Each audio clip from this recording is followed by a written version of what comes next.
বিসমিল্লাহির রহমানির রহিম। আসসালামু আলাইকুম। দীর্ঘদিন অসুস্থ থাকার পর আপনাদের সামনে কথা বলতে পারার জন্য আল্লাহর কাছে শুকরিয়া আদায় করছি। আমার কারাবন্দী অবস্থায় আপনারা আমার কারামুক্তি ও রোগ মুক্তির জন্য সংগ্রাম করেছেন, দোয়া করেছেন। সেজন্য আমি আপনাদের সকলকে ধন্যবাদ জানাচ্ছি। দীর্ঘ আন্দোলন সংগ্রাম ও ত্যাগের মধ্য দিয়ে আমরা ফ্যাসিবাদী অবৈধ সরকারের কাছ থেকে মুক্তি পেয়েছি। আমি আন্তরিক ধন্যবাদ জানাতে চাই আমাদের বীর সন্তানদের, যারা মরণপণ সংগ্রাম করে এই অসম্ভবকে সম্ভব করেছে।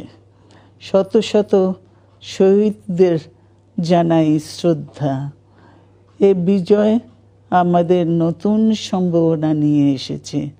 দীর্ঘদিনের নজিরবিহীন দুর্নীতি, গণতন্ত্রের ধ্বংসের স্তূপের মধ্য থেকে আমাদের নির্মাণ করতে হবে এক সমৃদ্ধ বাংলাদেশ। ছাত্র তরুণরাই আমাদের ভবিষ্যৎ।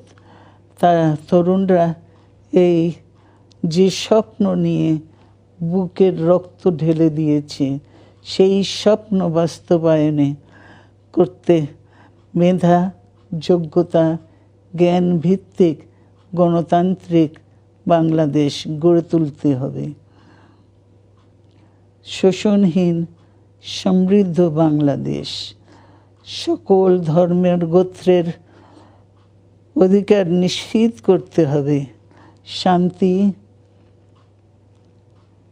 প্রগতি আর সাম্যের ভিত্তিতে আধুনিক বাংলাদেশ নির্মাণে আসুন আমরা তরুণদের হাত শক্তিশালী করি।